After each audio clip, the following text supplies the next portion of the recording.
Got your seat up the front, sir. Oh, thank you. Very pleased you've been re-elected, if I may say so. Thank you, Mr. Byrne. Sykes of the Only Herald, Mr. Byrne. Yes, sir. Anything further to add to what you said yesterday? Not only that I'm grateful to the Labour voters of Burnley for re-electing me, and that I'll do my damnedest to represent them in Parliament. Have you been approached to be in the Cabinet? No. The government, then? Not yet. Any comment on that? They oughtn't to leave you out, Well, don't that's up they? to the Prime Minister. When shall we hear, sir? Surely they'll have you in. Well, you'd read it in the papers. What time do we get to London? 5:20, sir. Here's your compartment. You've got 4 minutes, sir. You should be alone. Is there anything else I can do for you, sir? No, thank you very much. Thank you, sir. Pompous clot. He voted for you, you know. Standard. Evening Standard. Standard. Lunchtime edition. Standard. Evening Standard. Get your Standard. Well? Lunchtime edition. Standard.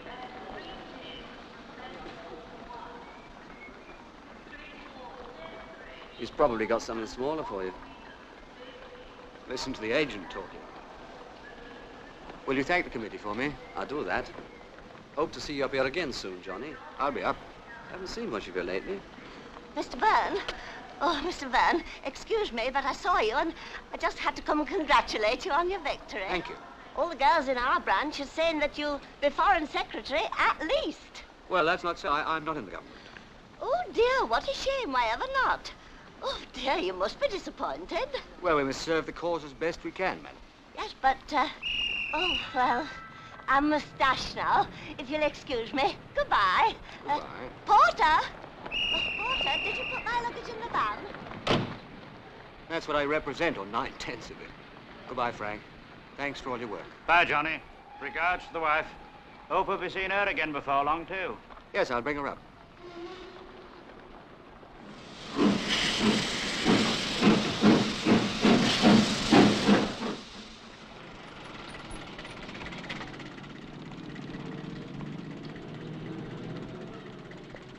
Hello, Johnny. Hello, Mary. Welcome home. Congratulations. You increased your majority, didn't you? Yes, I have. Look, can I have a look at that? How's the timber business? Nose to the grindstone, as usual. That boss works you too hard. Yeah, that's what I tell him. And all he does is dictate another letter. Thank you. That's all right. I was out till 4 this morning watching the results on television. A waste of good sleep. You seen Alice recently? Yes, I saw her this morning on the way out. Let's drop in for a chat. Yes, I'd like to.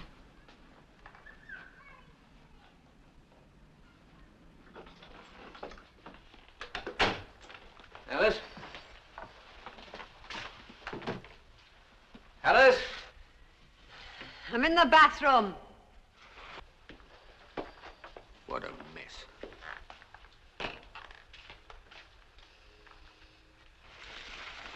Didn't expect you today. I managed to get away. I couldn't stand all that palaver and handshaking. Well, they gave you a big enough majority, didn't they? Isn't it worth a few handshakes to you? You're good at it. You going out? Yes. It's a meeting of the welfare subcommittee. It may go on. You'll find some tins and things in the kitchen, I think. Well, that takes care of my welfare. Well, you didn't say you were coming. I'd probably turn in early. Your bed's made up in your room. You don't seem very glad to see me. Sorry. I can't quite think why I should be. And I can't quite remember when you were. Oh, Johnny. Don't let's start on that. The return of the conqueror, not a rose petal on the floor, just a sardine in the cupboard. And I've run out of rose petals and forgot to order any more. Alice, any messages, phone or anything? I'm from Downing Street. Yes. No. What do you expect? Prime Minister's chosen all the right-wing ministers he could. Well, all the names are not out yet. There may be something. Something small. I've told you. Told you again, you should take a stand against them. You could be leading the left now if you hadn't lick-spittled around hoping for a job. I'm not a lick-spittle. I'm what you'd call a fascist hyena. I can't stop now, Johnny, but I want to talk to you sometime. No, real words. We've been using sign language for as long as I can remember. Words don't mean much to you anymore, do they? I live by them. Well, truth doesn't, then. I shan't disturb you coming in. Sure you would.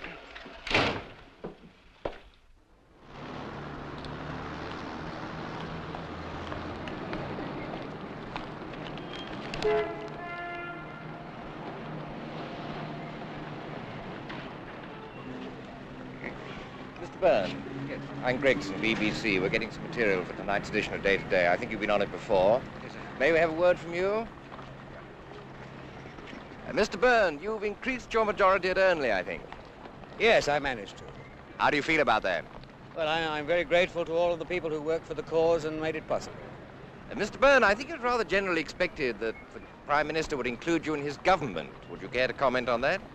Well, the Prime Minister's chosen the team that he felt he needed for the programme, and it's up to the rest of us to support that team. And personal feelings are unimportant. Thank you, Mr. Byrne, and welcome back to Westminster.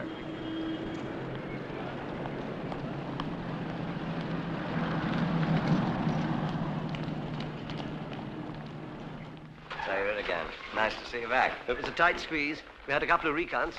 I managed pretty comfortably. I think I had a good agent. I know you made it. Hello, Johnny. See you back safely, Johnny. Increased your majority, didn't you, lad? Oh, just about. What's it feel like to be on the opposition this time? Makes a change. Hello. Hello. That's Byrne. You all thought he'd get a job. Good afternoon, Mr. Byrne. Afternoon. Hello, Johnny. Welcome back. Hello, Fred. You managed to squeeze in again, huh? And squeeze is the operative word. Better than greased. Going to the meeting?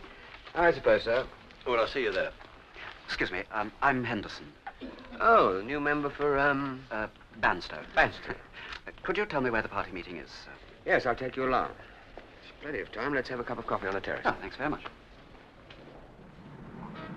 The first thing in this place is to locate the lavatories. They're all marked members only, but then so is the cafeteria and the library and the bar. Practically everything. That must make for awkwardness. It makes for awkwardness until you've got the geography. Mr. Byrne, sir? Hmm?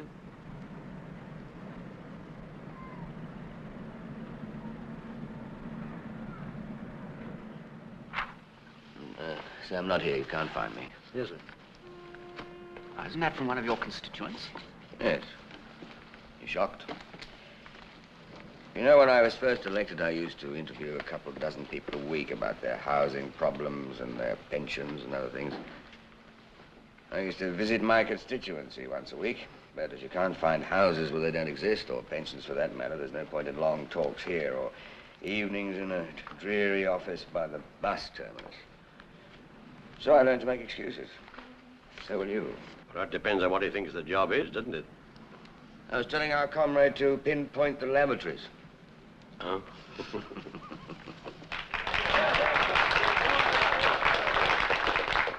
let us enjoy our moment of jubilation, but let it not be too prolonged. I have formed a government, but my problem was the embarrassment of talent at my disposal, and undoubtedly some of you will have been disappointed. I can only say this. We're all on trial again. I am. So are the ministers and undersecretaries. Even the whips are on trial. Oh, find them guilty for a start. And you too are on trial as custodians of the nation's trust in our great party. Let us, each one of us, dedicate ourselves to seeing that we do not fail that trust. Thank you.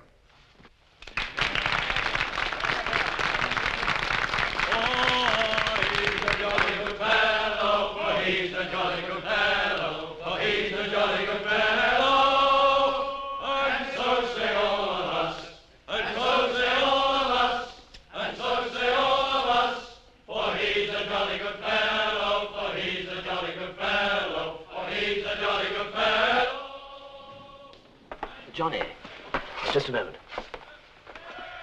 A little on the over-enthusiastic side, don't you think? A little.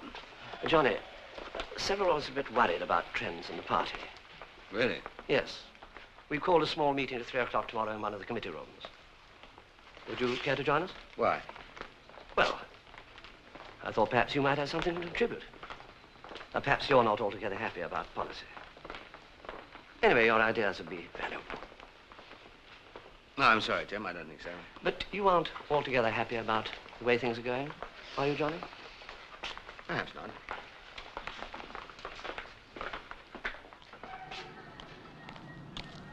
Hello.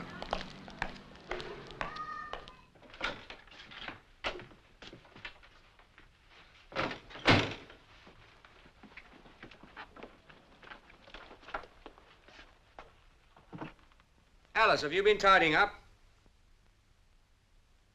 Alice. Hello, Mary. Do you recognize this place? I'm afraid I did it. You did. Why should you descend from above and clean out the stables? Johnnie, I'm very sorry, but I'm afraid it's Alice. She's gone. Gone where?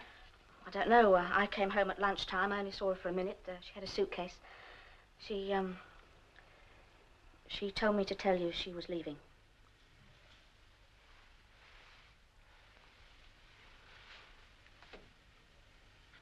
I see. Deserted the sinking ship because I didn't get a job in the government, eh? I don't know. Thank you for all this, Mary. I'd offer you a drink, honey. I haven't got one. I don't use it much. It's all right. I don't feel like one, thank you. Well, what are you going to do now? Do? I'm going to have something to eat. Will you come out to dinner with me? Well, I can't. I've got a date. I could try and break it. No, it's all right. I'll fix something for myself.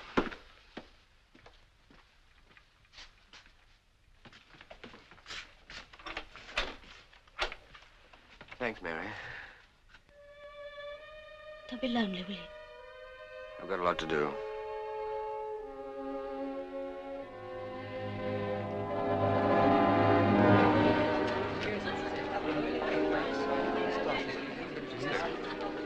Whiskey, please. They say damn difficult to find anywhere we can be alone. Unless, of course, the husband's away, and then I have to creep in the house like a criminal. Mr. Byrne, you increased your majority at Ernley, I think. Yes, I managed to. How do you feel about that? Well, I'm very grateful to the workers for our cause who made it possible. Mr. Byrne, I think it was rather generally expected that the Prime Minister would include you in his government. Would you care to comment on that?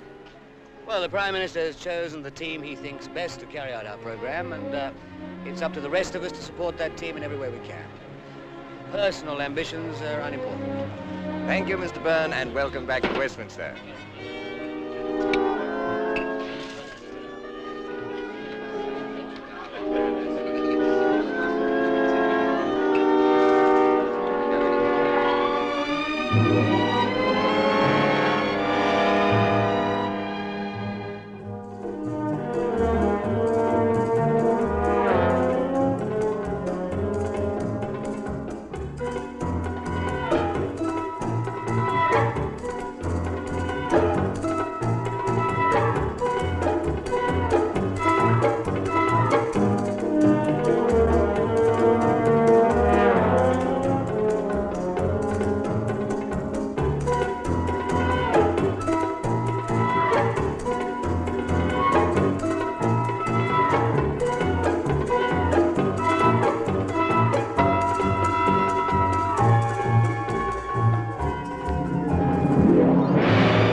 I'm sorry.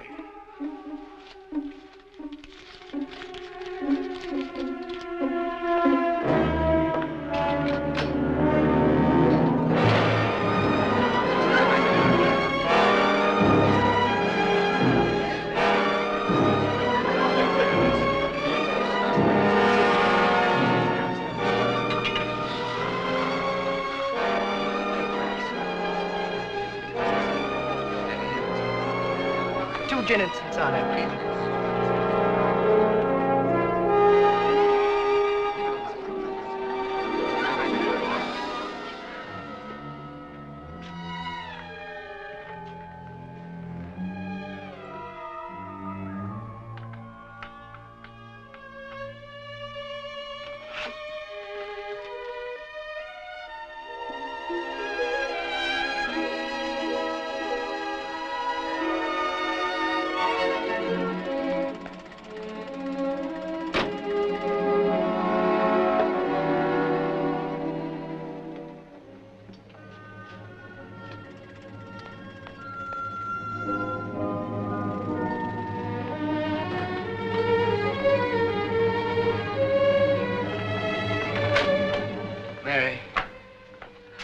got your note. Come along up. No, you come in here. I've fixed it all up.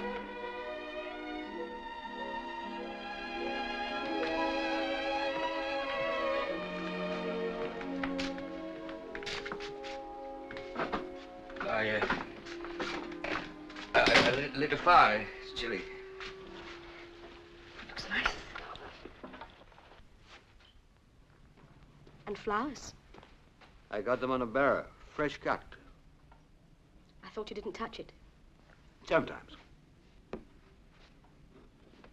You're going to get me tight. This is my third. Never mind. Did you have a nice dinner? Oh, all right. Just one of the boys in the office, you know.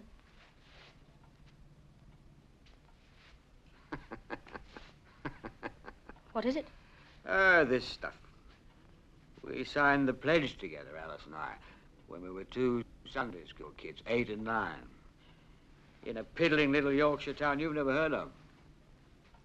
We were childhood sweethearts. She lived next door.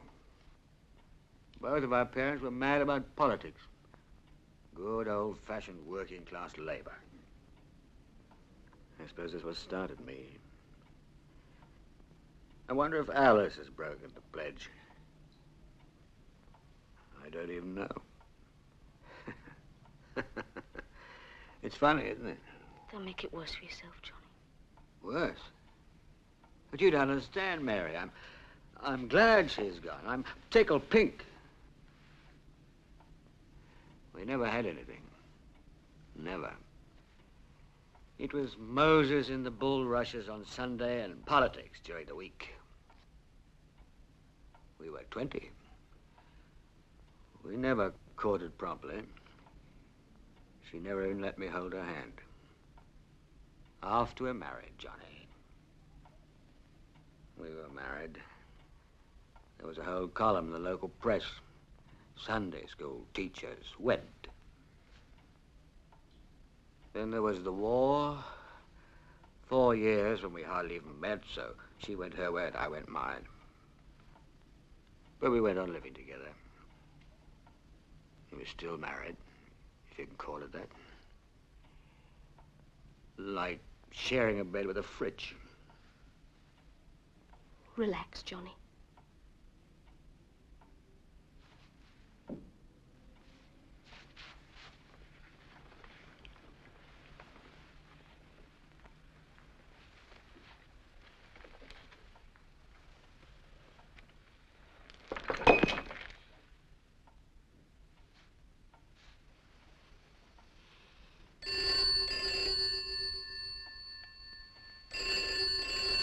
I'll leave you.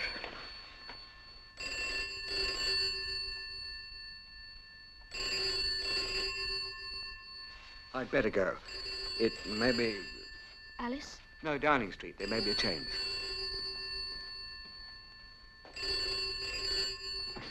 Yes? Johnny, Tim Maxwell here. Oh, hello, Tim. You will come tomorrow, won't you? Tim, it's late. Don't hang up. I wanted to make sure. I didn't know whether I'd see you in the house. It's important for you. Why? It might lead to things. In one of the committee rooms at 3. I don't know. I shall count on you. I said I don't know. Goodbye. Mary, you're not going.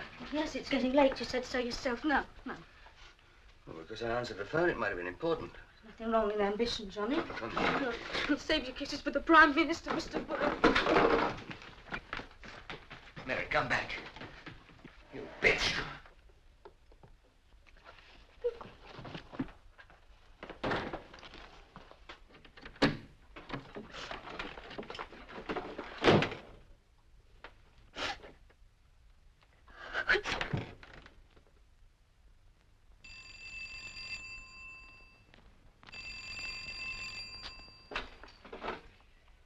I'm sorry. I hope I didn't wake you.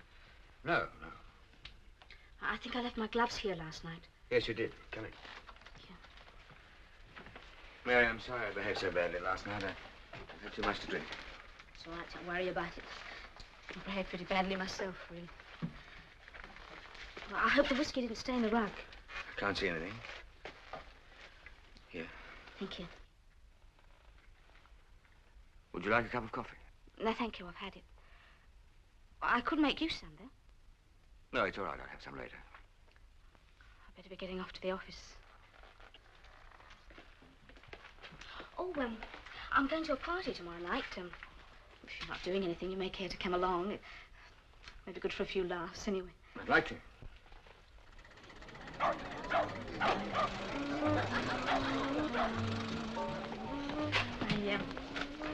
hope you're going to enjoy this. Why not? I don't go to many. Oh, that's just it. Well, Sheila's all right, but our parties are apt to be a little mixed.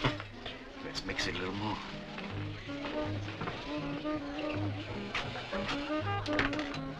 Darling! Sheila, I brought Johnnie. Mary's brought Johnnie, and Johnny's brought gin. Darling, darling Johnnie. Well, come in.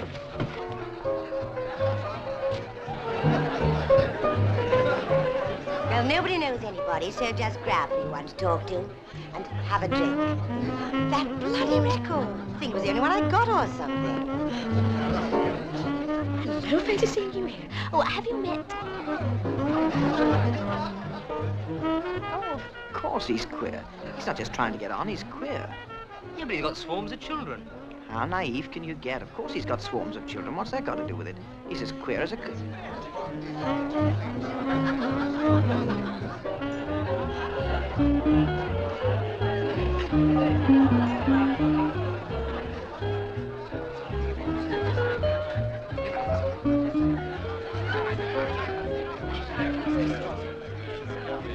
Do you mind? Vanish, will you please?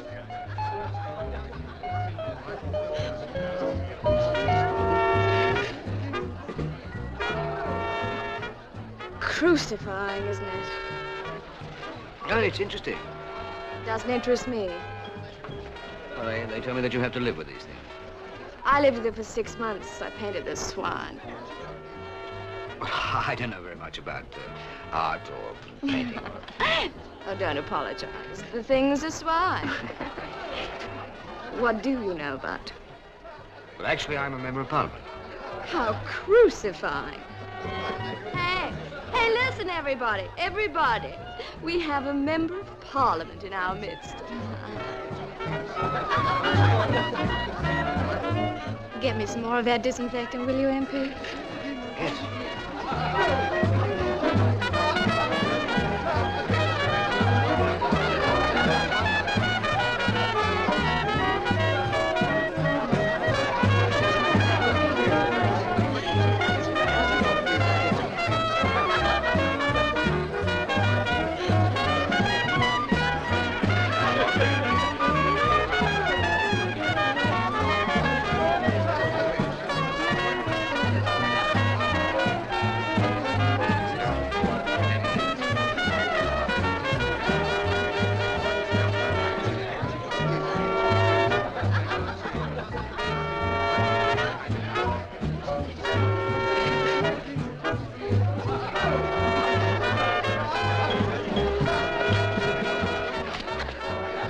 Sorry. That's all right.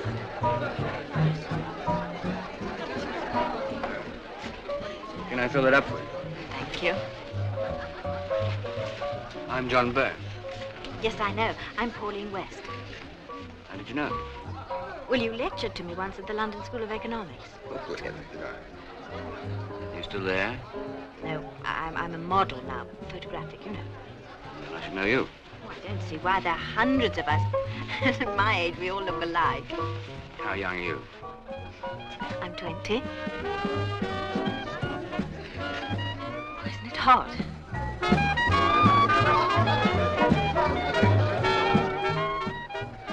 Why don't you take your coat off? Go on, you're not lecturing now.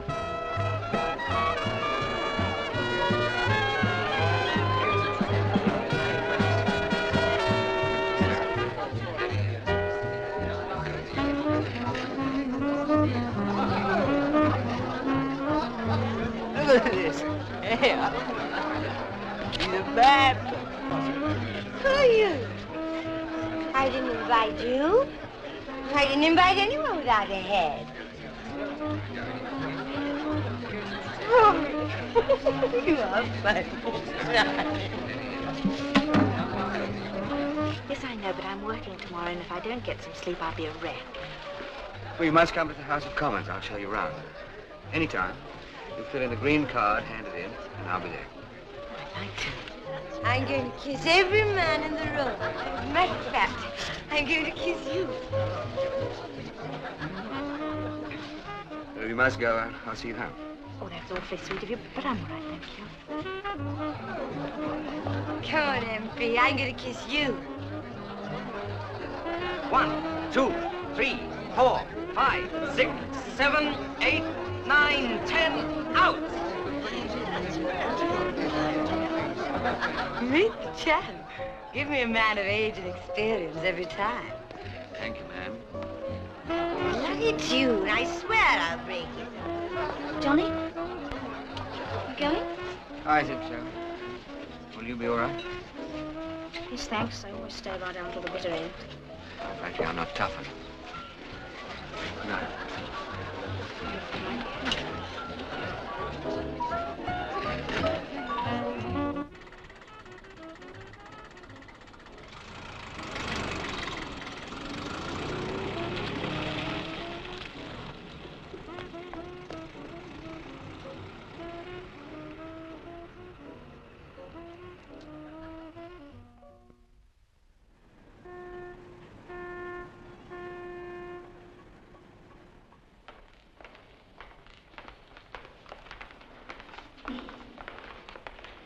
Anything for me? No, sir. Were you expecting a visitor, Mr. Byrne? I may be. Let me know at once. Miss West. Certainly, sir. Mr. Byrne? There is a card for you after all. Sorry, sir.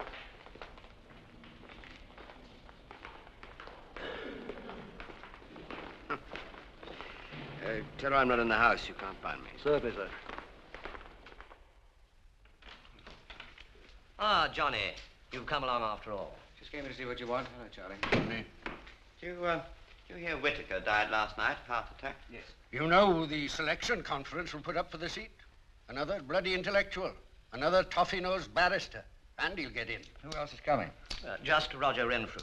I thought he'd be interested. All the intellectuals, eh?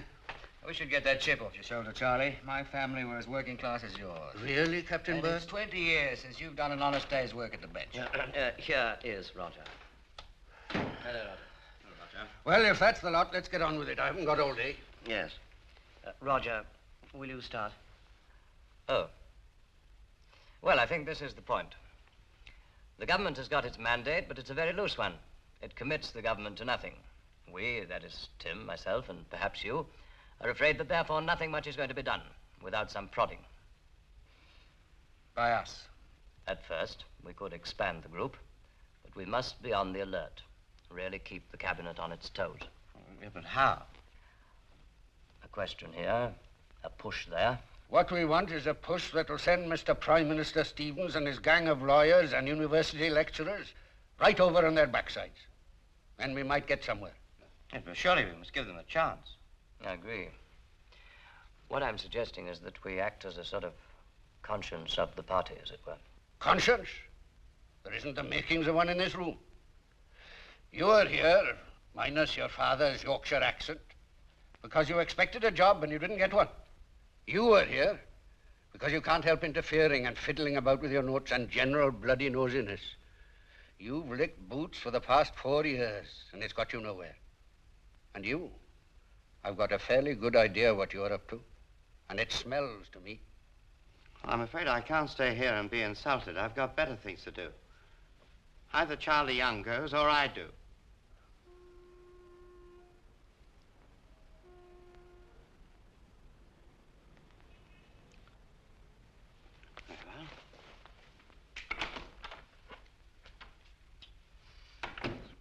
Within 3 minutes, he'll be at the Prime Minister's door. 2 if he runs. 4, and the Prime Minister's private secretary will know all about this little meeting. And why not?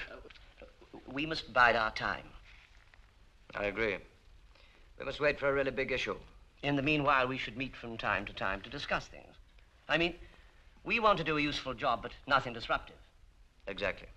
Perhaps we should have a chairman. Though, of course, it's quite informal. You, I suppose. I thought Johnnie. He's got the qualifications. Good idea. Johnnie? Well, if you want me for the odd meeting, I don't see any harm in it. Yes, all right.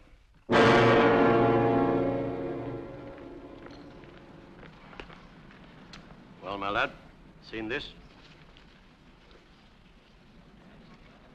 That's Renfrew's work. Trying to stir it up. Look at that. Labour rebels were nothing of the sort. Well, you tell me, what are you? Well, some of us had a meeting this afternoon. We're trying to get together a discussion group to keep an eye on policy. Discussion group? What, with Renfrew there? I'm not fooled, and neither are you. You know Renfrew's game. Unless you're simpler than you look. You start as a discussion group. The opposition press smell a split in the party and give you a build-up. Next, you become the darling of the cranks, the Revolution by Wednesday Brigade. Do you know the harm you can do to the government? Don't tell me you haven't thought it all out. Look, we're not that important. Not now, you're not. But by the time the newspapers get finished with you, you'll think you are, then damn me you will be, and then the trouble will start. Doesn't loyalty mean anything to you? I'm not a rebel. The Labour Party's not perfect. Things change. Johnnie, I knew your father when we were in prison together in 1916 as conscientious objectors. I knew your mother when she was a lass in Bradley, delivering handbills for the suffragettes. They had more bloody guts in their toes than you've got in your belly.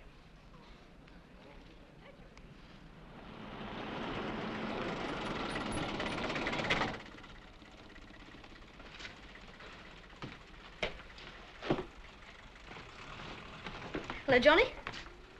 Hello. I was just putting the milk bottles out and I heard you come in. Do you feel like coming out for a nightcap? I've got some whiskey. No, thanks, not tonight. I'm whacked. Did you get home all right last night? Yes, thanks. Did you? Yes. She's pretty. Who? Oh, her. Do you happen to know anything about her? Don't you? Well, it's just that I promised to show her at the House of Commons, and I'd like to know where to get in touch with her. Oh, come on. She's young enough to be my daughter. It's just that she's interested in Parliament. Yes, I see. You sure you won't come up? No, thanks. Thank you for last night. Good night. Good night.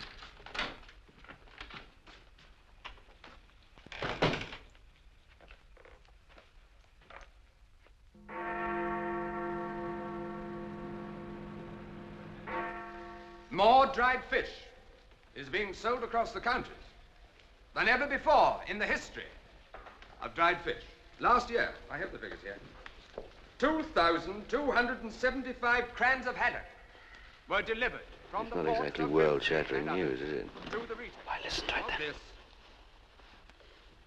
Now, this vast business is of vital importance to not only the north of England, but to the whole of the British Isles. It employs many hundreds of thousands of our population. Its product is on every table in the land, in one form or another. But the government, the Ministry of Agriculture and Fisheries, do not seem to have appreciated this fact. I should like to read the House some facts and figures.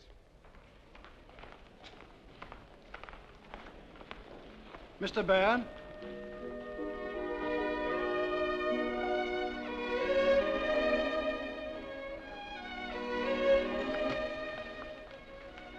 Hello, I hope you haven't been waiting long.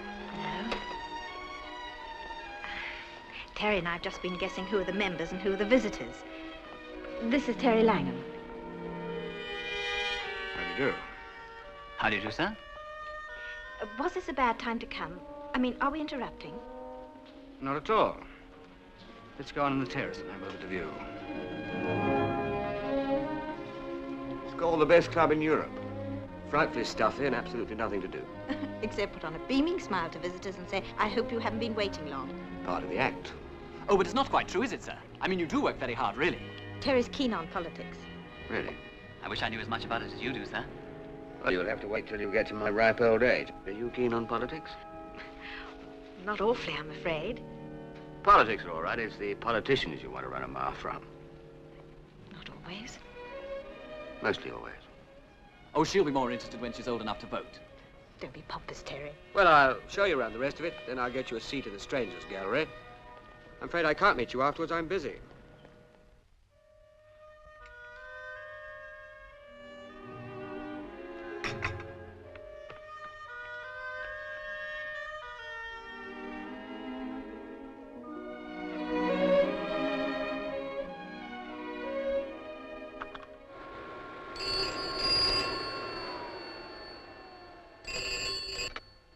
Hello? Is Miss West there? Oh, no, I'm afraid Miss West is out working. Could you tell me where she is? Oh, just a moment. Flag Studios, Ronald Street. You'll get her there. Oh, for Pete's sake, keep still, West. How can I light it when you're waving it about like maracas? Sorry. You're too young for hangovers, anyway. I haven't. Well, concentrate. It's a man, I suppose? Always is when girls like you get the shakes. Old and rich or young and beat? Neither. Well, what's so special about him, then? He's a member of Parliament. Member of Parliament? What on earth are you doing with a member of Parliament, West? Oh, stand still. I don't know, Flag. Nothing much yet. Well, leave him alone. I photographed one once, crazy about himself, wanted cut rates for the publicity, thought it would bring me. Oh, far too young for politics anyway, West. He's somehow alive. An M.P.? Trick of the light, my dear. Okay, we'll take this one. Woo that thing as if it was the whole of the front bench. It might help you, West. Now, stand still. Lousy. It'll do.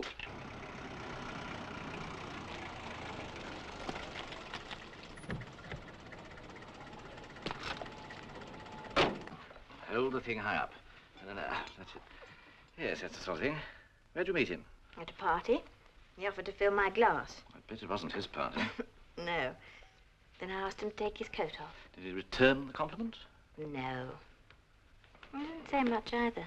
He's flying under false colors, my dear.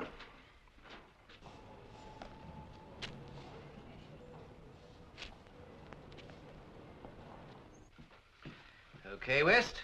And if our combined efforts this morning sell one single ruddy saucepan, I'll give you a party. Fine. Coat's on all round, though. Well, they're just bumps to me, West. I've seen too many of them in this game. Off you go. You in love? I don't know. I might be going to be. Go slow. You're a sensitive plant. Goodbye.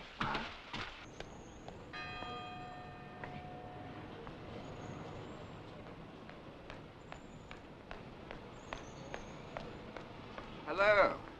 Hello. I haven't been down this way for years, and I meet you. What a coincidence. Yes, it is, isn't it? Do you work around here? Sometimes. Sometimes. That's even more of a coincidence. Got time for a drink? Yes? Come on. It wasn't a coincidence, you know. I rang your place to see where you were working, and then I came on the off chance of meeting you. Well, I rang home and they said that you'd called. Well, I had a feeling you'd be waiting, so I got away as soon as I could. What were you doing? Selling saucepans. Oh, it's a charming occupation. What's your next job? Nothing. No job, no one to see. I don't think I'll go to the house today. I wanted to see you very much. I wanted to see you.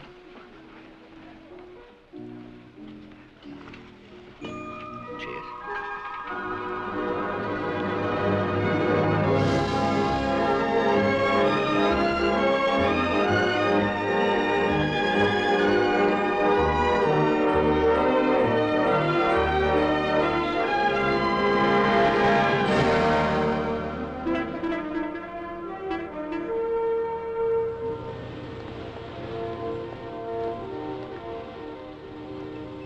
Wishing you were there? No, they can get along without me. Even if they couldn't. No. I've been looking you up. What did you find? Lots of things. 42. Born in Bradley, Yorkshire. Captain in the army in the war. What did you do? Well, I lost my Yorkshire accent, for one thing. I worked hard to kill it. When I was commissioned, I didn't say anything very much, but I listened. Then for 6 months in the mess, all I said was, pass the marmalade, please. Well, did it matter that much? It did to me. Well, I read a lot in my spare time before I went to France, round about D-Day. I taught myself a lot. What sort of things? Oh, how people got on, biographies, what made people tick, and quotations, very useful for politicians. Then I taught myself how to eat, what knife and fork to use, how to unlearn the careful. Don't make a noise while you're eating. Don't eat with your mouth full, that my mother didn't into me. But why on earth? Well, the real lady and gentlemen swill their soup from half an inch and eat their toast with their mouths half open. They have the confidence, haven't you noticed? No, I don't think I have.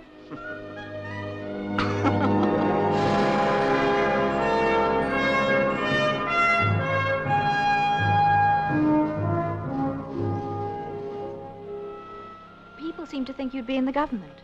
Well, I'm not. Why? Well, I suppose I'm not as good as I thought I was.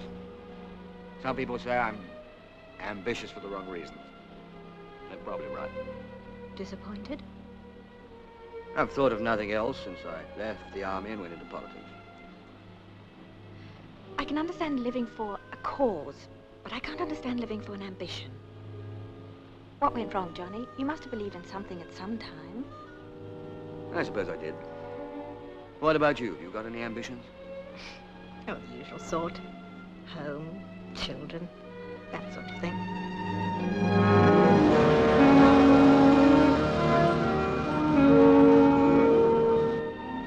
That's Greenwich around the next bend. Do you know it? I had an egg thrown at me there once. Ruined my best suit. What else did the book say about me? That you're married? Well, that's over. The Germans bombed Greenwich. Remember when they used to come down the river night after night to get at the docks? I was a bit young. Faux pas.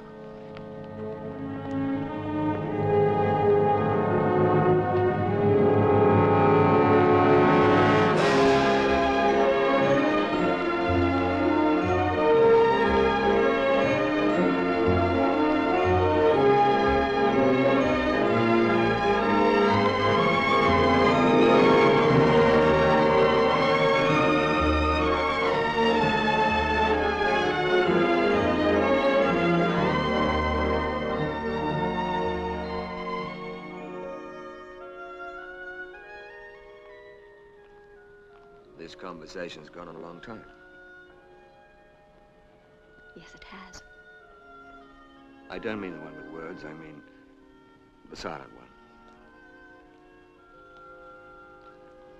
Has it gone on too long? No. It hasn't.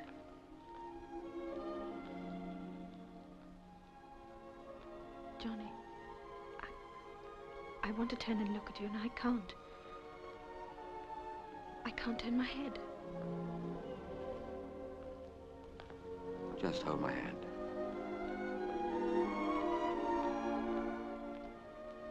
Whatever happens afterwards, there'll be nothing quite like this.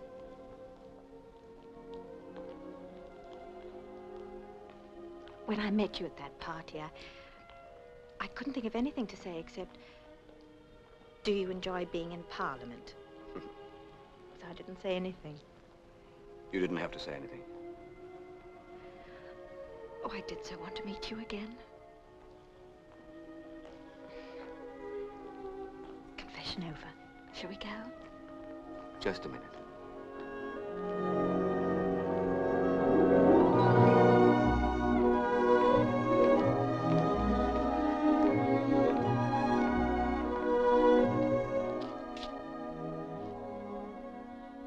Thank you for today, Johnny. Will you have lunch with me tomorrow? Tomorrow? Let me see, I've got a job in the morning, toothpaste. It won't take long. Yes, I'd love to. I'll ring you. Good night, Johnny.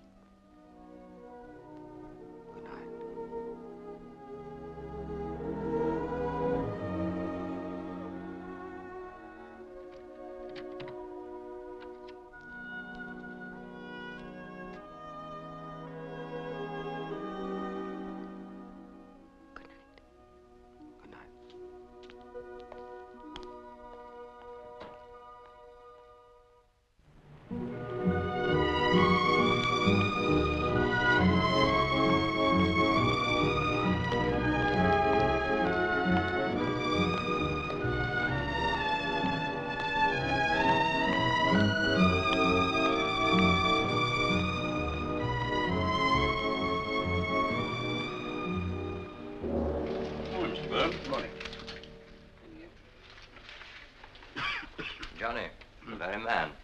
We must talk. What about? Something most interesting's just happened. Talk away, then. Not here.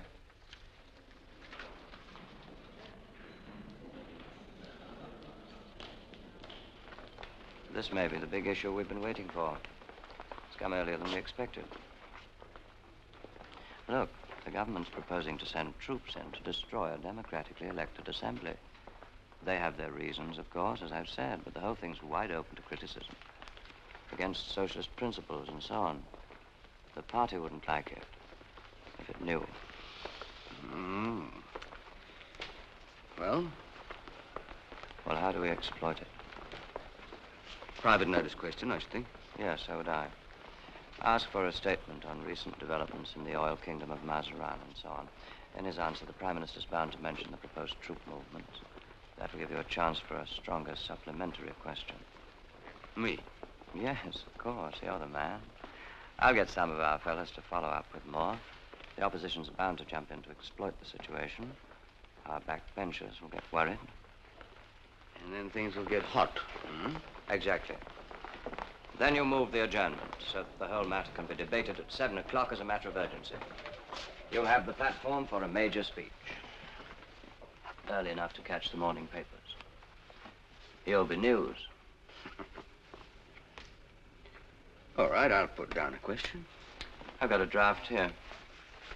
You think of everything, don't you? Your teeth nice and clean? Whiter than the whitest white. Well, this will dull them down. I've got to be quick, Johnny. I've got a job at 3. What have you been doing? I went to the house. Something pretty important came up. What? I'll tell you later. I nearly wrote you a letter last night. To say what? That yesterday was probably the happiest day of my life.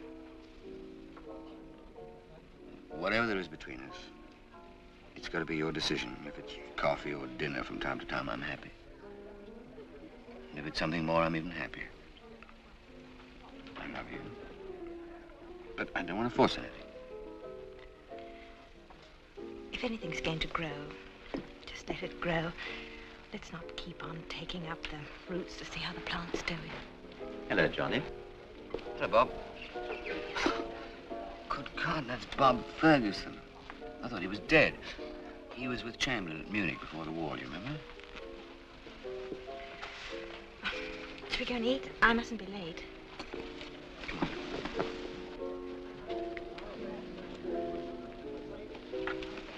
Handsome couple. Hats off, strangers.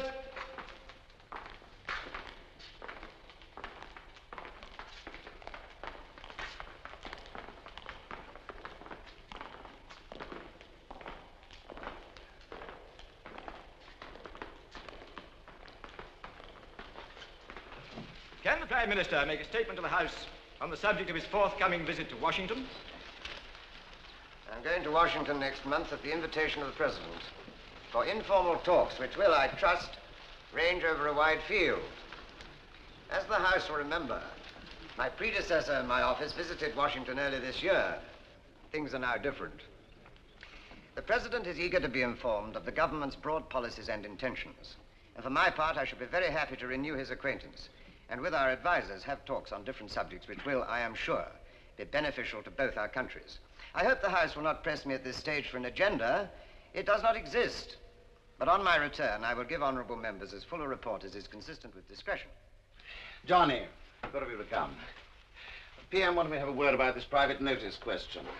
I wonder whether we could set your mind at rest if you're really worried about Mazarin. Well, it's just that I want a statement. If there's something to be said, it should be said. If there's nothing to say, it doesn't matter much. Well, there's something to say next week when the situation's clarified. Look here, Johnny, I'll be frank with you. It might be embarrassing to make a statement tomorrow. Well, I think the Prime Minister should keep the House informed as he goes along. You know what you're doing. You're trying to create the maximum trouble for the party. I'm trying to see that the party isn't bulldozed into something which will betray its principles. Like to talk it over with the PM? I'd like to.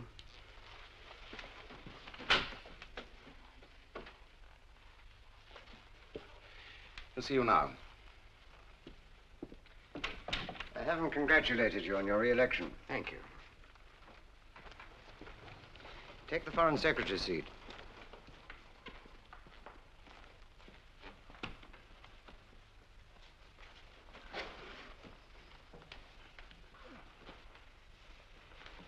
Now, this question. I can, of course, arrange to avoid it. You can, but that would leave the facts as they are. And on the facts, I can issue a press statement. What facts have you? That you propose to send 2 battalions of airborne troops to help the Sheikh of Mazram destroy the Democratic Assembly. And where did you hear this? Do you deny that? No. Then I'd interpret the move in a different way. The Nationalist Party, which controls the Democratic Assembly, is financed from behind the Iron Curtain. There's a feeling that they were about to oust the Sheikh and establish a political link with the communists. A feeling, is that all? Saudi Arabia would then move in to prevent the link. And anything could happen. We prefer not to leave any loose ends lying about. I think the party will accept my interpretation rather than yours. Perhaps so. Perhaps not. So, you press on with the question. I'm sorry, but I must. Where did you get your information?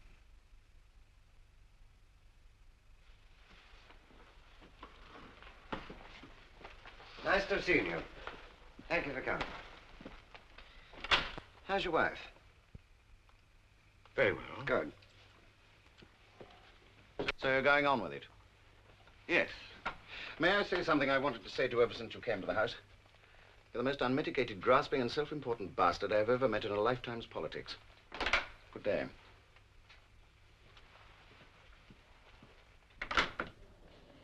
Pauline, I'm glad I got you there. Darling, I'm sorry I can't see you tonight. I've got a terribly important speech I've got to work on. What a shame. Well, never mind. You must do it, of course. What's it about? I'm afraid I can't tell you at the moment. Are you going to be free tomorrow? Yes. Well, look, come round to my place at about 10:30 and I'll give you a cup of coffee. All right, fine. Goodbye.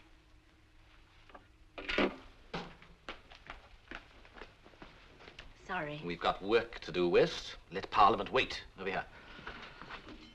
What's that, Parliament? Yes? How old is Parliament? 42. 42? What on earth do you talk about? Or haven't you time? 42, yes, you have time. We talk. About the good old days. About plenty. Well, I'm 40, and I can't talk to 20-year-olds without treating them as kids. Come on, Flag, let's get this one. Keep still.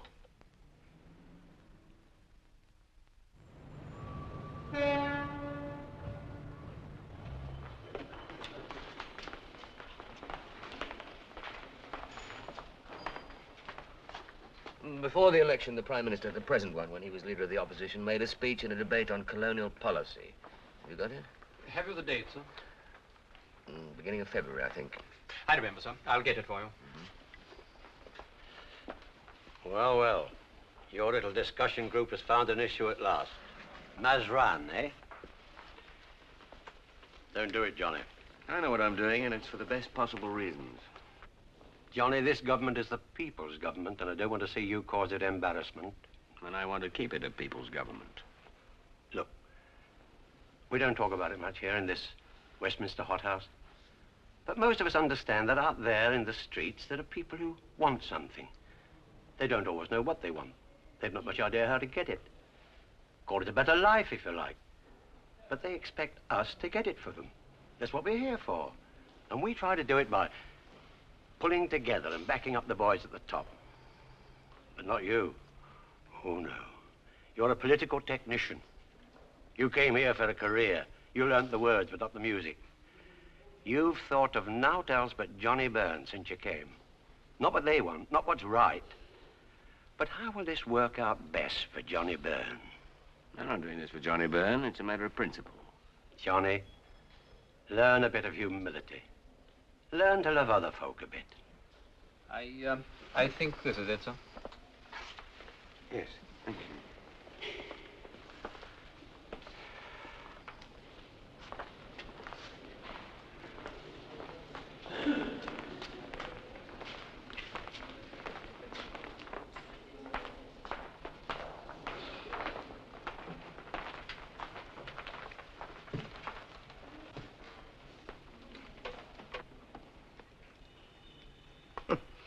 Listen to this. Stephen speaking. An elected government in a colonial or trust territory may not always agree with us. Its duty is to serve its own purposes, not ours. Our duty is to be patient, remembering that if we destroy the seeds of democracy, then in time we destroy ourselves. He won't like that being quoted against him now. You're going to use it in your speech? You bet I am. I've talked to some of our fellows, and they're prepared to follow up. We can make a big show. It all depends on your putting the first question. What do you think I'm going to do? You'll be there at 3:30. The whole thing will collapse if you're not. I know parliamentary procedure. I didn't arrive last week. Yes, of course you do. I just wanted to make sure.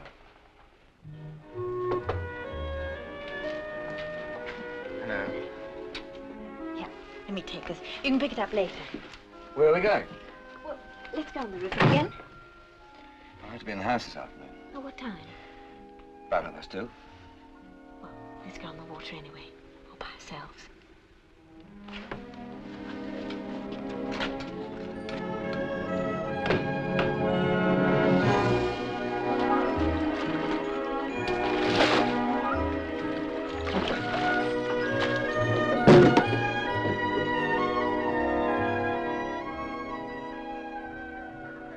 Johnnie?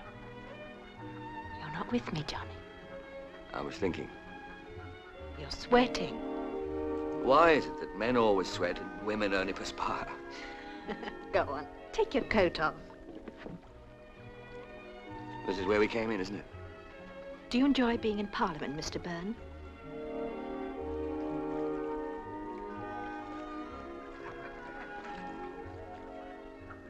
Go on, take your shirt off. Try a little sun.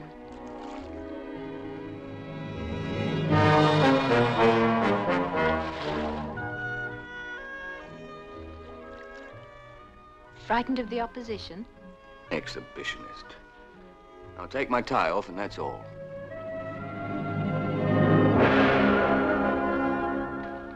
Oh, excuse me.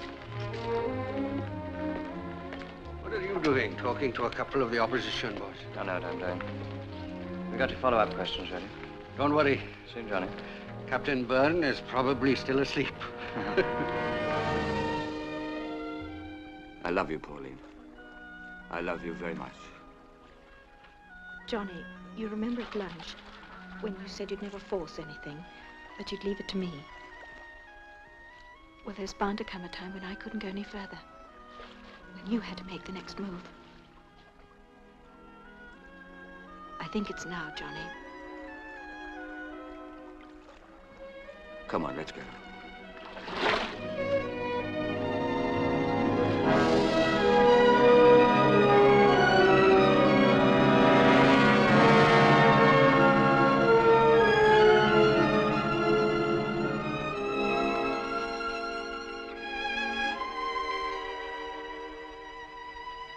I love you.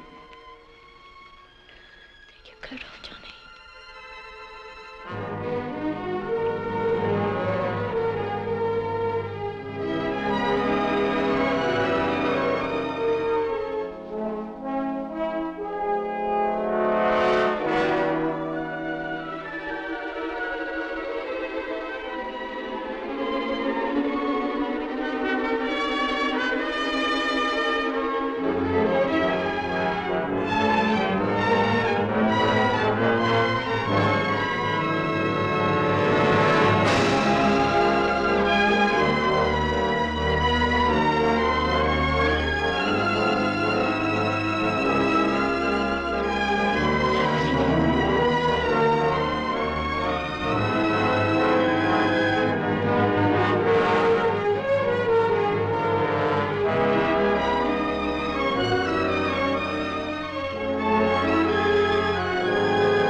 Don't worry. He'll be here. Look, we've brought out the whole front bench.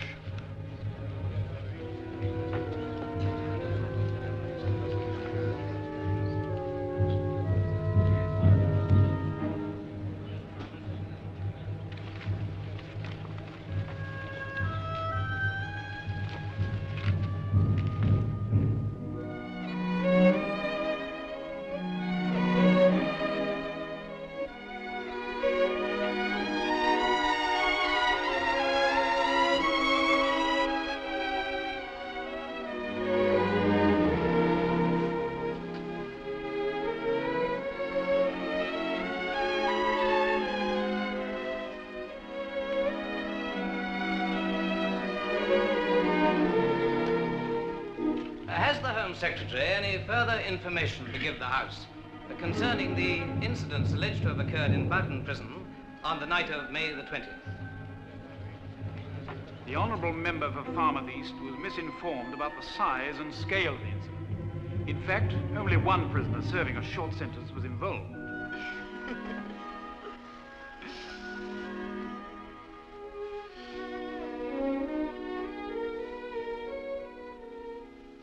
Do you know what time it is? It's 3:45. Your speech. You should have been there. My great speech. Was it important? I thought it was, but it wasn't. You're much more important. What was it about? Question to the Prime Minister, you wouldn't understand. Why wouldn't I? You're too young. I'm not too young to make love to. Or to love.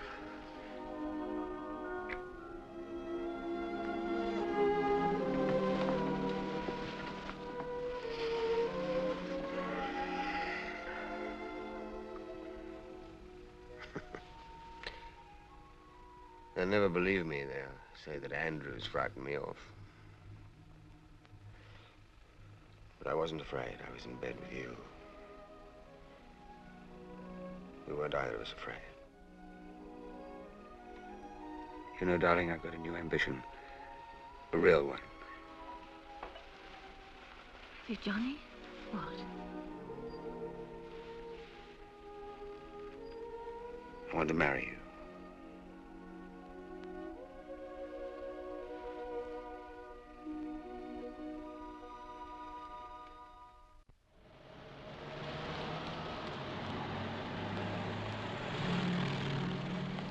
Hello, Fred.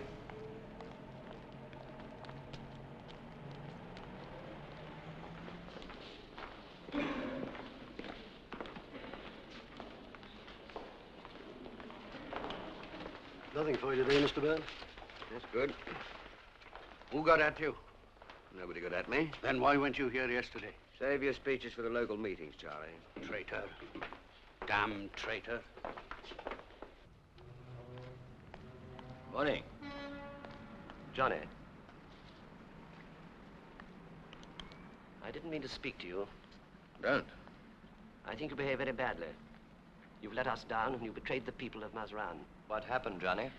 I changed my mind. Why? That's my business. Or should we say, I was impressed by some of the points the Prime Minister put to me.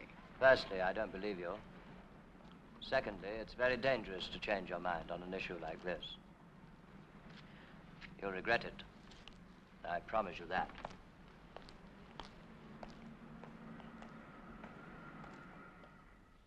Could I speak to Miss West, please? Oh, I'm afraid she isn't here. Oh, it's John Byrne. She told me to call at 11:15. Oh, Mr. Byrne, yes, I've got a message for you. Miss West said, could you meet her at Euston Station at 7 o'clock, platform 14? Is she going away? I'm afraid I couldn't say. Well, could you tell me where she is now? I'm afraid I couldn't say. Thank you.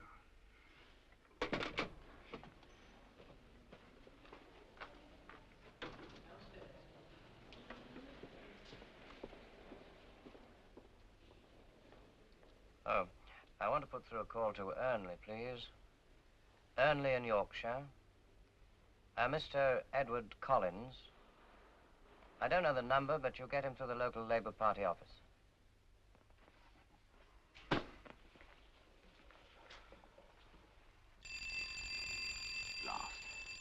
You stay there.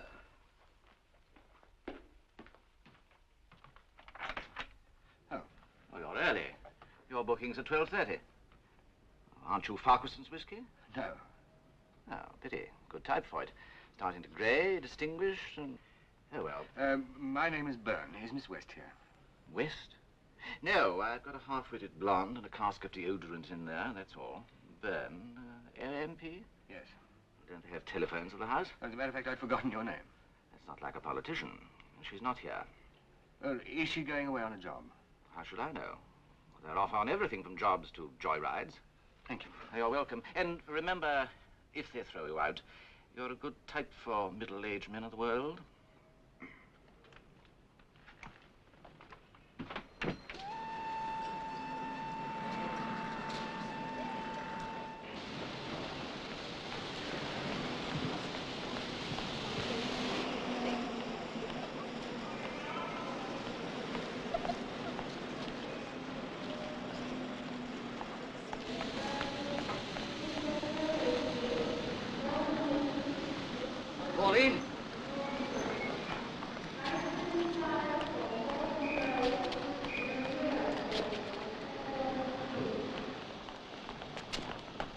Pauline, No, no, not yet. I must find a seat. where are you going? Yeah, anyway, that'll do. Where are you going? Away? On a job? No, home. To Glasgow? No. I'll put the case in the rack, miss. Thank you. What's the matter? Is somebody ill? No. Then you're coming back. Never. No, I'm never coming back. Come on, let's sit down. Now, what is it? I want you to understand it. It's not because of anything you've done.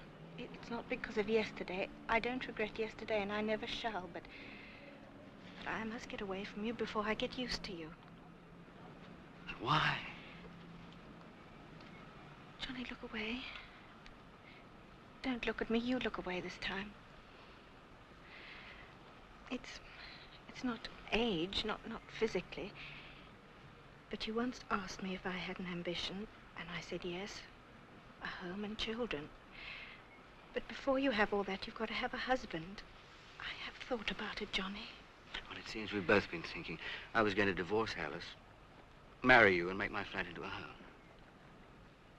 I admit I haven't thought about children, but there could be some. Yes, but you didn't think about them. They've got to be the thing that you want most. You've got to want to have a life built round them. Don't hate me, Johnny, because... Because what? Because I think I really love you. You think that, and then you want to go away. There is another thing. It is age, I suppose. You've done things I couldn't have. You remember things I can't. Well, it's a barrier. We couldn't be complete. I couldn't make it complete. Oh, it's no use. You say you're running away home. You'll be back. No. I'm running away home. I love you. I shall be miserable for a while, but I must get away from you.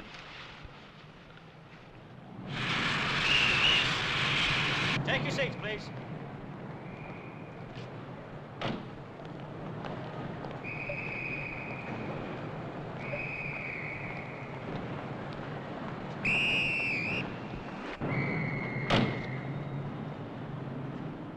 I'm not going to say goodbye. You'll be back. Goodbye, Johnny.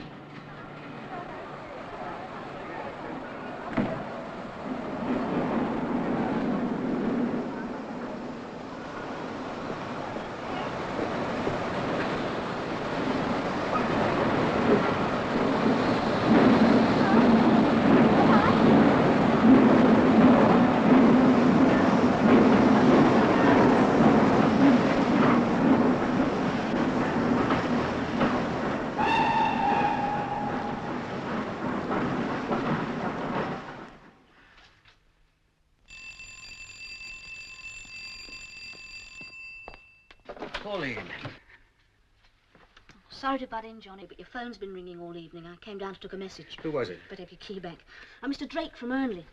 He says he wants you to be at the monthly meeting tomorrow. There's been a bit of trouble. He wants you to be there. What trouble? Don't know. He didn't say. It sounded as though they were gunning for you. I see.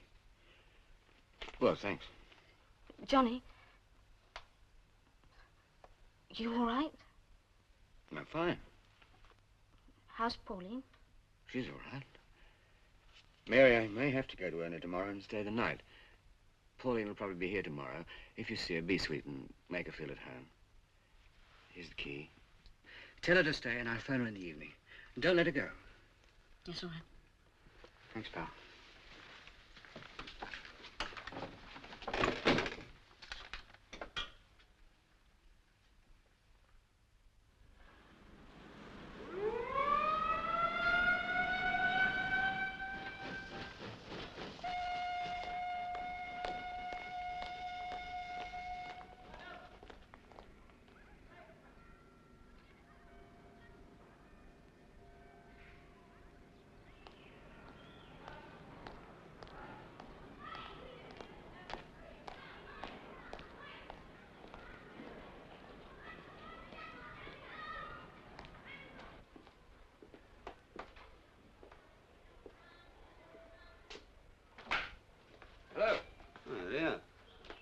met you, but I didn't know about the train.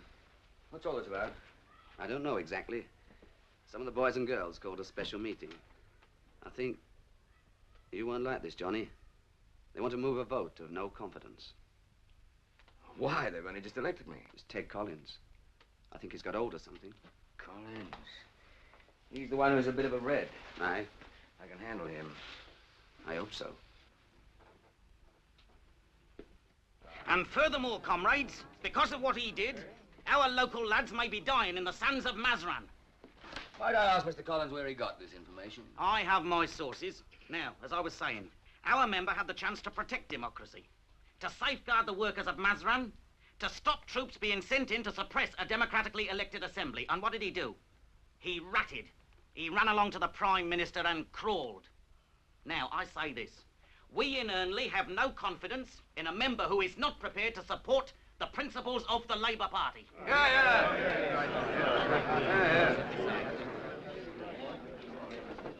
And in seconding this motion, I'd like to say that this is not the first time our member has let us down. How often do we see him here? He should be here regularly to listen to our views instead of airing his own on television. Well... Right. Order! I've been to see our member in London twice about Mrs. Rogers and her trouble with her landlord. And he wasn't there neither time. Or so they said. And Mrs. Rogers and her daughter-in-law both wrote, but they didn't get no answer. Oh, and Mrs. Rogers' daughter-in-law sent a stamp. Well, we public figures have a lot to put up with. But, and blunt speaking is my motto, I say Johnnie Byrne has got a bit too big for his boots. I'm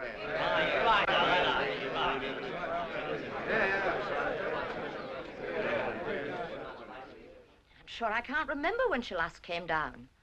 And we do like to feel that our member's wife isn't too stuck up to come and see us. We'd make her very welcome in the women's section.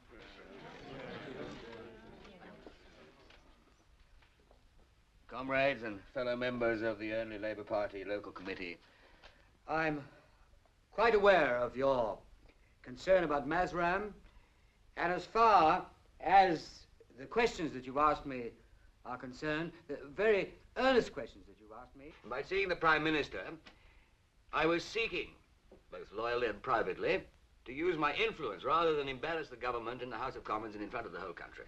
I'm happy to say that the Prime Minister took me completely into his confidence and gave me firm assurances. I know I can speak in confidence to you. Assurances which were right, as time will prove. I'm afraid I can't divulge them to this meeting because I gave my word, but I can tell you this, that all will be well, and I make no apology for what I've done. Now, as to the charge that I have neglected the constituency, I'd like to tell you this. In the past year, I have addressed 92 public meetings up and down the country as my contribution towards unseating the Tories. I have also lectured to 14 weekend schools as part of the Labour Party educational drive. And my wife has done everything she can towards the defeat of the Conservatives. I cannot imagine that my course of action has been wrong. But as that defeat is so convincingly achieved, of course I will resume my visits here and do all in my power for the people of this constituency who did me the honor of electing me. And I promise not to show my ugly mug on TV unless asked to do so by the National Executive. Therefore, you needn't worry about the children having nightmares.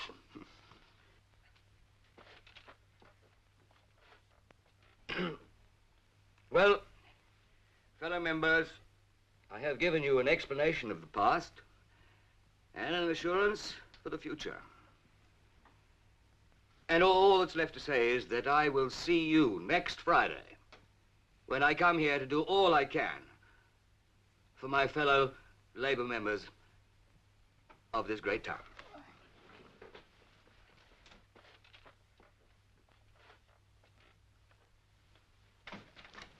Well, in view of what our member has said, perhaps Comrade Collins would like to withdraw his motion.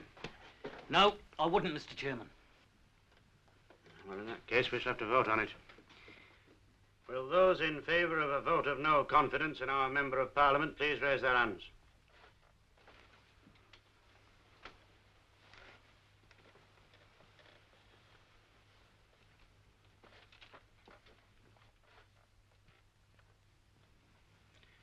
Those against?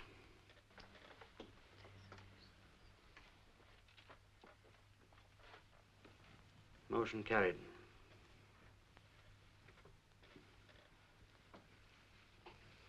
Friends, I'd like to make an appeal to you. The news of this vote is bound to get out, and it can't do the party any good so soon after the election. Now, let's say to our Johnnie here that he's on probation, as it were. And we'll see how things work out in the future. Are you all agreed? No. That's right. Give him another chance. That's right. Yes, I think that's in order. All Eh? right.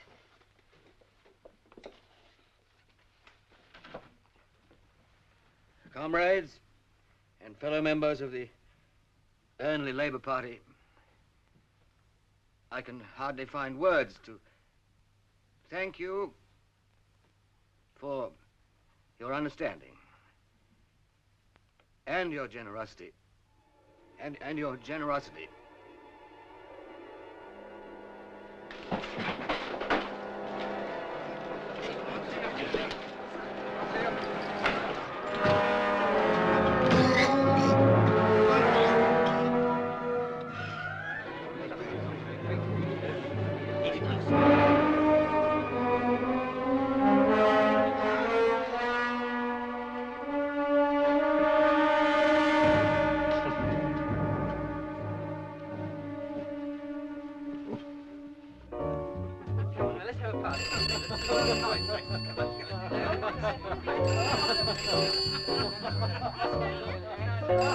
Yes, hello.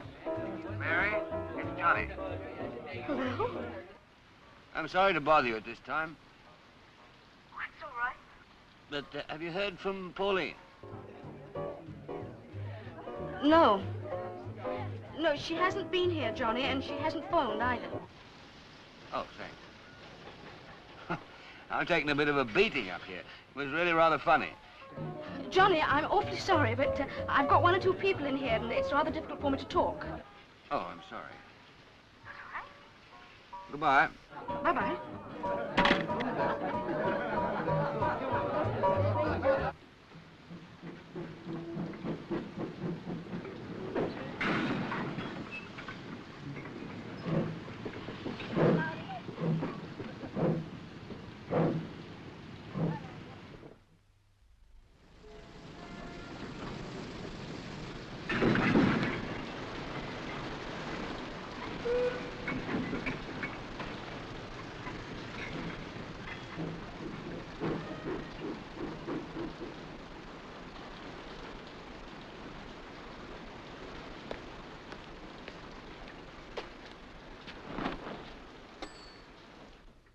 Well, she did leave an address, but just for letters. She said I wasn't to pass it on, Mr. Byrne. Well, look, I'm a member of Parliament, as you may know, and I can't waste time. Miss West's been doing some work for me. It's most imperative that I get in touch with her today. Well, I don't know. I said I was a member of Parliament. I have a most important debate today. I need certain papers, and it's most inconsiderate of her to let me down like this. Well, of course, in that case, I'll go and find the address.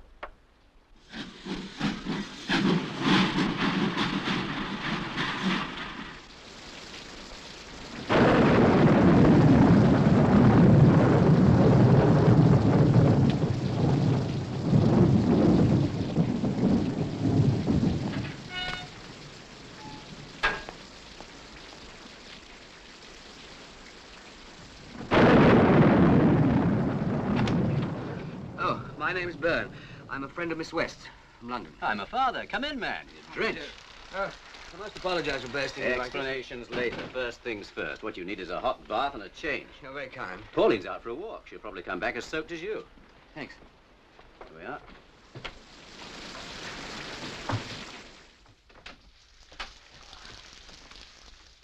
Oh, you were right, Daddy. It did rain.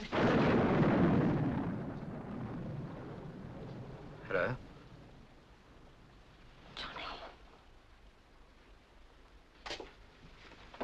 A surprise for you, Pauline. All right, Byrne? Yes, fine. Not a bad fit. Mr. Byrne arrived soaked, darling. Sorry to burst in on you like this, Pauline, but I was staying at Hernley overnight for a meeting and went for a walk on the moors, got caught and ran here for shelter. What a coincidence. Well, I remember that you said you lived at Shotley. I asked at the post office. We'll give him a drink now, shall we, darling? Well, if you'll just excuse me, I'll go and see Sarah about supper. Have a chair. I prescribe whiskey. Oh, thank you. Just a small one. Do you know my young daughter well? Not well. We met at the London School of Economics. She's a funny girl. I don't suppose in that case you have any idea why she suddenly dashed home. No. Some boy trouble, I suppose. At that age, they're so intense. You know, sometimes I wish she wasn't so good looking. You've noticed she is, I suppose. Yes, I've noticed. You know, it's a handicap for them. When they're still young, older men take them out. They're flattered. The older men can give them more, well, you know, status, that sort of thing. They never get to know boys of their own age. When they do, it's too late. They're unhappy. I'm sure your daughter can look after herself. And you've warned her. I have. I don't suppose she'll listen. Well, good luck. Cheers. Yes, I've often thought that your job was rather like mine. Like a doctor's. We both look after people's minds and bodies. Perhaps. And perhaps you've no more idea of a cure than we have. We grope around in the dark. Our best medicine is compassion. Of course, some of us get overambitious. I expect some of you do, too. Some. We all get hardened in time, but I don't know. If you dig deep enough, most of us are all right underneath. Same with your lot, I suppose. Yes, but Johnny... Most politicians are ambitious. I don't suppose there's a man in Parliament who hasn't got somewhere by treading on somebody's neck at some time or other. Ambition's all right. I only question the motive. Yes, but aren't most people's motives pretty mixed? When you've been around a bit longer, you won't make sweeping statements like that. Well, I better go. Can I get a car to Burnley? We wouldn't hear of it. Still pouring. You're staying here the night, isn't he, darling? Yes, yes, of course.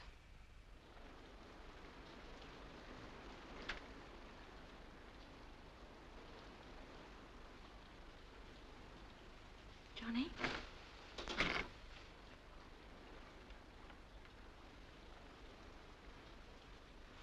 Oh, my darling.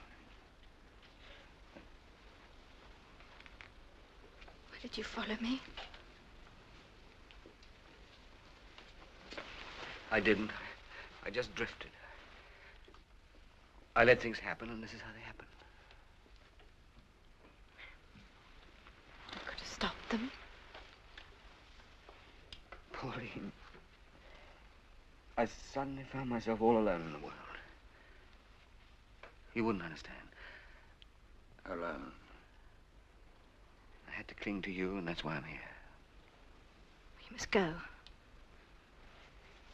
Do you want me to? Do you want me to? Johnny, you're torturing me. Yes, I do. I love you. Oh, in so many different ways. I found that out since I left you for certain. But then you see, it wouldn't work. I was right. You and Daddy proved it tonight. It's another world. Treated me like a child. Snubbed me. Oh, I did it on purpose so that he wouldn't guess. Yes, I know. But you do it again, not on purpose when you were used to me. Treat me like a daughter, everywhere except in bed. No. I couldn't bear it. In spite of what I feel about you now. If you want me very badly, you can have me. No one will hear. You can have me.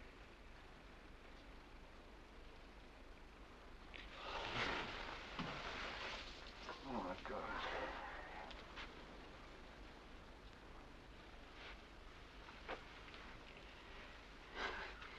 You're right. I won't pester you anymore. You go away and marry some lusty young man and have children. I mean that. Now go away, please.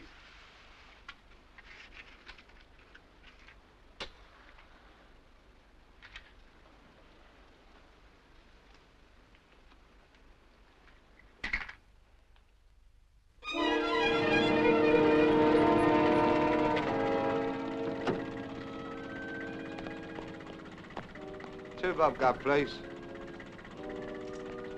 Here you are. Here, Gov. Didn't you have a briefcase?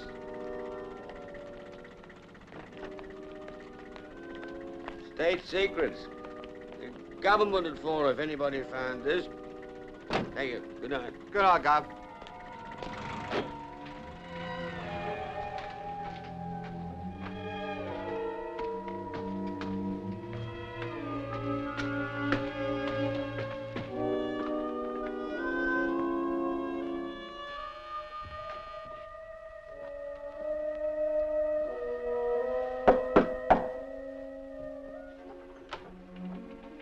Hello, Mary. Can I come in? What do you want, Johnny? I just want to say good night, that's all.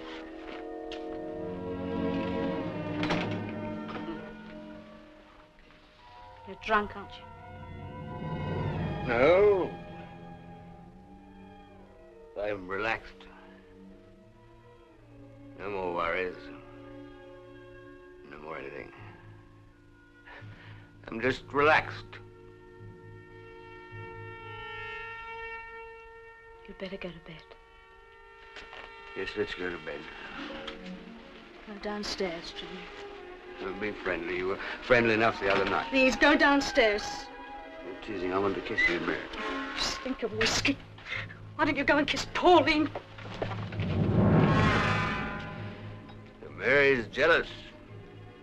Is she?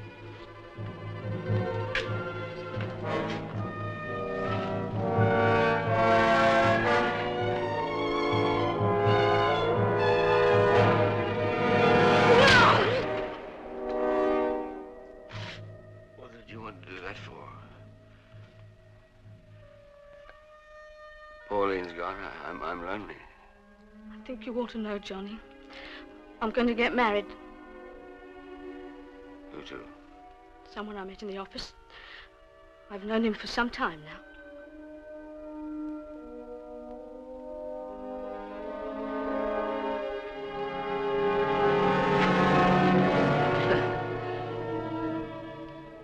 Nobody wants me.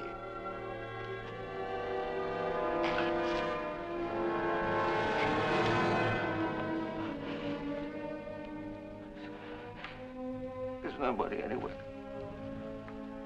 I just wanted to be with someone. It's too late, Johnny.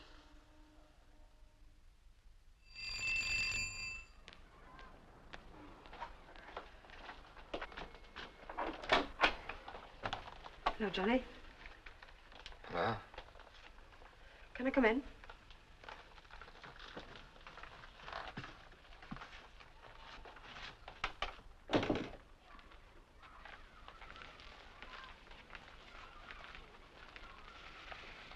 Mary, no.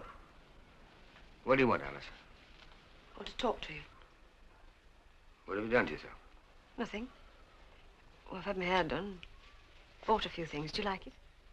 It's fine. I don't feel like talking, Alice. Please, Johnny, I'd like to. All right, you make a cup of coffee. I'll freshen up. So you think we can make a go of it this time? Why? Somehow I just hoped I could slip back and the explanations would come later. Childish of me. Yes, I think we could. Because you're not a comrade anymore? Oh, I joined them because they seemed to offer something. Something to hold on to while we were drifting apart. We never had very far to drift in the first place, did we? Perhaps not. I tried. I really did try in the beginning. Perhaps in the wrong direction, but I didn't like your politics, you see. Anyway, I've been thinking things over. I've changed my views about the party. I'm disillusioned, if you like. God, I look awful. No, a bit tired, that's all. Aren't you feeling disillusioned too, Johnny? Perhaps. You see, I thought you might be seeing things differently as well.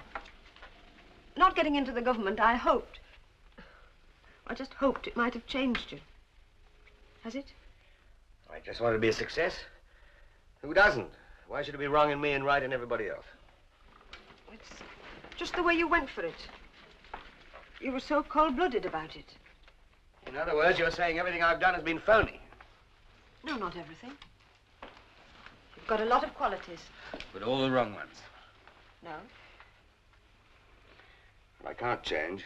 I'm 42. I'm 41. I think I can. Still, if you don't want to, I think I better go. No, don't go. I'm not saying you're not right in most respects, but you say I'm cold-blooded. I'm not. But you wouldn't know that. I know I'm not much good in bed. Sorry. Well, perhaps if we'd had children, it might have helped. Yes. It was my fault. We've missed a lot, Johnny. We never tried to find it together. Could we now? Slowly and friendly. I don't know. I suppose we can't decide things now. Look, here's my telephone number. You ring me if you want me back. I'll wait till this evening and... well, after that I'll have to think again. I must know soon. I can't say I love you, Johnny. Although I don't suppose you love me, so there it is. Apart from each other, we haven't got much in this world, have we? We could have more. Together.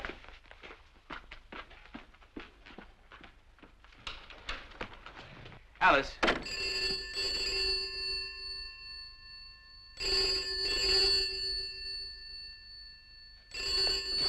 Hello, yes? Johnny? Yes? Oh, it's Mary. Hello. I just wanted to see if you were all right. I'm fine. Alice has just been here. Alice? Yes, we're getting together again. I'm glad, Johnny.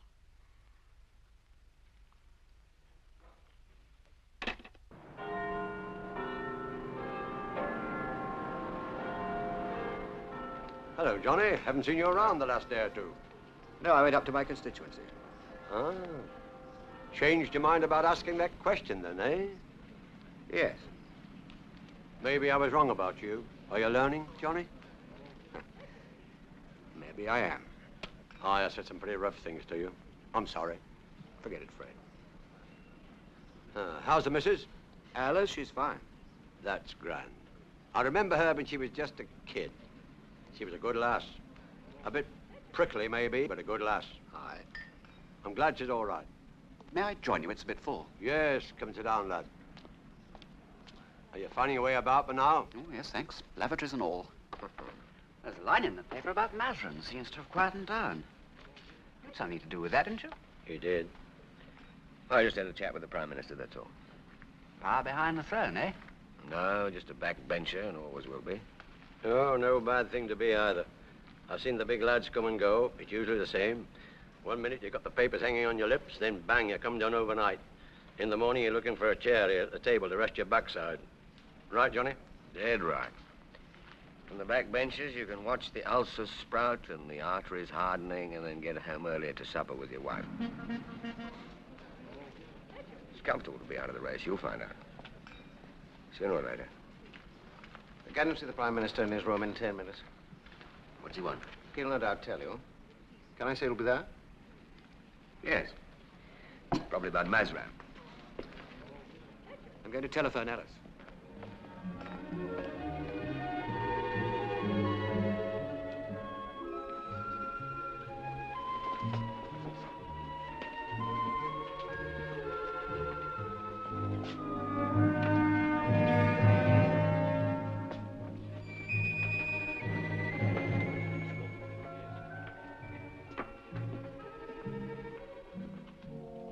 President of the Board of Trade's with him now. Byrne's coming along. I'll be in the chamber. Right.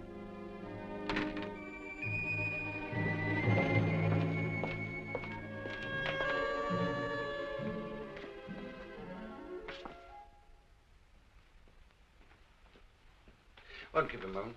Sit down.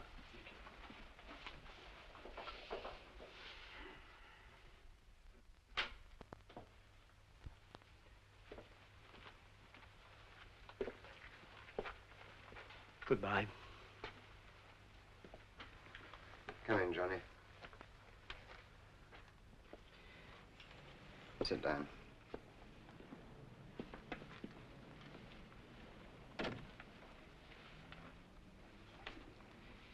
He's going to die. He told me yesterday his doctor has given him 6 months. Cancer. Oh, God, what a bloody business. He's going to walk out of this place and never come back. He's going home to his garden in the north. Oh, blast it, he's going to plant flowers for the spring and he'll never see them grow. About 4 times in a lifetime, Byrne, one meets a good man. And he was one. He was just good. I never heard him say a malicious word about anyone. A really good man in politics stands out like a mountain peak. It's not that there are fewer good men here than elsewhere, but the good man stands out here. I suppose it's because we're measured in our private attitude by our public utterances. We preach a high morality, but we're ordinary blokes after all. There have to be some changes. I want to offer you a job. I've moved the Postmaster General to the Board of Trade. The Assistant Postmaster General will take over the department, and I want you to take over as assistant. You'll find it a useful experience. There won't be much chance in big debates in the House, but you'll get a good short question time, and you'll get valuable administrative experience. I'll do anything you say, Prime Minister. Good, that's settled then. The Mazran business is settled, you know. We made the Sheikh stand down. I knew you'd find a solution, sir. The best of luck, then.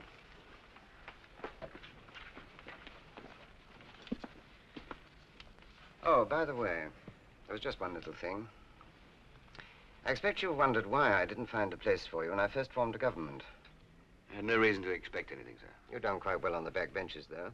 But there was one reason why I had to leave you out. It's difficult to explain, but you ought to know. Your wife was a background member of the Communist Party. Quite an important person, I suppose you knew. Well, she didn't tell me very much, but I knew, or rather, I guessed. We couldn't take the risk of having a minister whose wife was an active Communist Party member. I regretted it, but there was no alternative. We were, of course, absolutely confident in you, but we couldn't take the risk. We're now told that your wife has left you, or that you've left your wife. I don't want to know the details. All this is your own private business. I find it embarrassing even to discuss it. I understand, sir. Anyway, what danger there was is ended now, so I'm happy to have been able to place you. Thank you, sir. Good day. I've got a message for you. The Postmaster General would like to see you. You'll find him in the chamber. Thank you. Something else I wanted to say to you. If I remember, I was rather offensive the other day. I just wanted to say I see no reason to retract a single word I said to you. It's not that I dislike you. I just dislike your type. Good afternoon.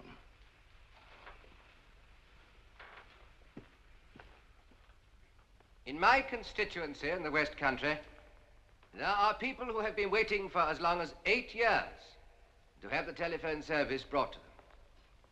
I realize that there are various economic problems connected with this whole subject. But I would ask the Postmaster General to consider seriously whether in conditions of increasing trade competition... Glad to have you, Johnny. I want to have a talk with you, but I better listen to this fellow There are first. several new light We'll have a drink when he sits down. which rely on the quick and efficient transmission of orders to carry on their business. Their operations are being severely hampered by what they consider to be a lack of cooperation and understanding by a specific government department. There is one factory I have in mind, which makes small parts for the motor companies. Luxury gadgets, I agree, but nevertheless the kind of things that help to sell our cars overseas. This factory is expanding rapidly, and yet it can still have only one switchboard with 4 outside lines because the main cable to that district is inadequate to take them.